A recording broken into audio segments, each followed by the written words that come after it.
சிப்காட் பகுதியில் உள்ள அனைத்து தோல் தொழிற்சாலைகளிலும் மாசு கட்டுப்பாட்டு அதிகாரிகள் 3வது நாட்களாக ஆய்வுப் பணியை மேற்கொண்டனர். வேலூர் மாவட்டம் ராணிப்பேட்டை அடுத்த சிப்காட் பகுதியில் கடந்த சில தினங்களுக்கு முன்பு தோல் தொழிற்சாலைகளின் கழிவுநீர் சுத்திகரிப்பு தொட்டி உடைந்த விபத்தில் 10 பேர் உயிரிழந்தனர். இதனையடுத்து சுத்திகரிப்பிற்காக 84 தொழிற்சாலைகளுக்கு மின் இணைப்பை துண்டித்து மாசு கட்டுப்பாட்டு வாரியம் உத்தரவிட்டிருந்தது.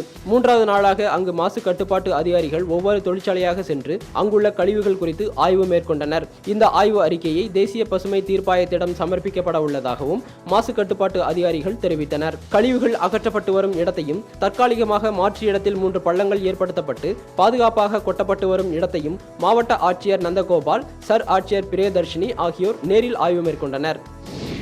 கடலூர் துறைமுகத்தில் கடலூர், புதுவை, விழுப்புரம் மாவட்டத்தில் உள்ள 64 மீனவ கிராம பிரதிநிதிகள் கூட்டம் நடைபெற்றது. கடந்த 2 ஆண்டுகளில் படகு கவிழ்ந்து 32 மீனவர்கள் உயிரிழப்புக்கு காரணமான முகத்துவாரத்தை ஆழப்படுத்த வேண்டும் என்ற கோரிக்கையை வலியுறுத்தி கடந்த 28ஆம் தேதி முதல் கடலூர் மீனவர்கள் காலவரையற்ற வேலைநிறுத்த போராட்டத்தில் ஈடுபட்டனர். அப்போது அவர்களிடம் பேச்சுவார்த்தையில் ஈடுபட்ட மாவட்ட நிர்வாகம் 2 தினங்களில் பணிகள் துவங்கப்படும் என தெரிவித்தது.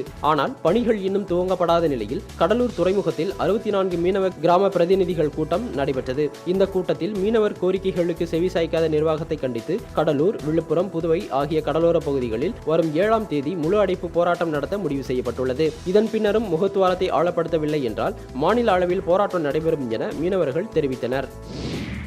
ஈரோடு மாவட்டம் மூலக்கரையில் தங்கமணி என்ற பெண்ணின் கழுத்தை அறுத்து கொலை செய்த குற்றத்திற்காக ராஜேஷ் என்பவருக்கு ஆயுள் தண்டனையும் 2000 ரூபாய் அபராதமும் விதித்து ஈரோடு மகளிர் நீதிமன்றம் பரபரப்பு தீர்ப்பளித்தது.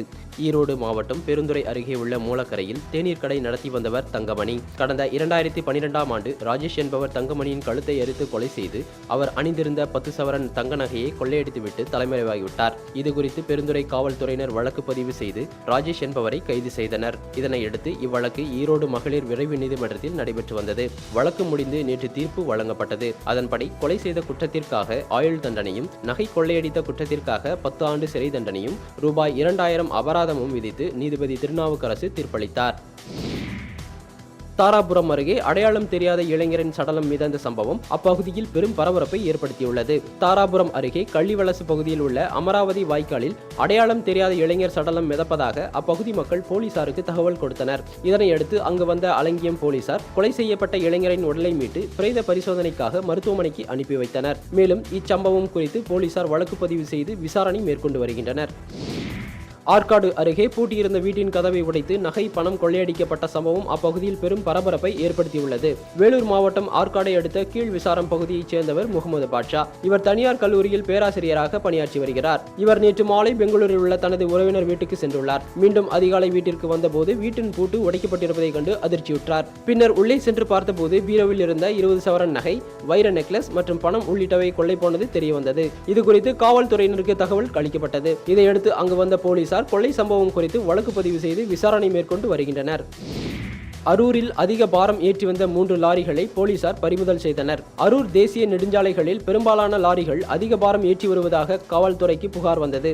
இதனையடுத்து போலீசார் அரூரில் காசிமேடு சாலை சந்திப்பில் வாகன சோதனையில் ஈடுபட்டனர். அப்போது அதிக அளவு மணல் ஏற்றி வந்த 3 லாரிகளை போலீசார் பறிமுதல் செய்தனர். மேலும் இதுகுறித்து போலீசார் வழக்கு பதிவு செய்து விசாரணை மேற்கொண்டு வருகின்றனர்.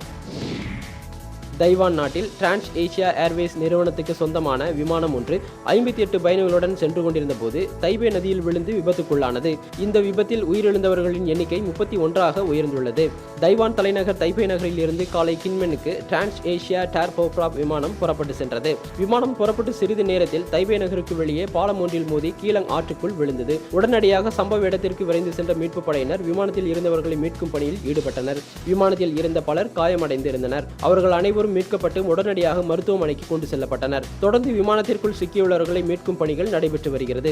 இந்த விபத்தில் உயிரிழந்தவர்களின் எண்ணிக்கை 31ஆக உயர்ந்துள்ளதாக தகவல்கள் வெளியாகியுள்ளது.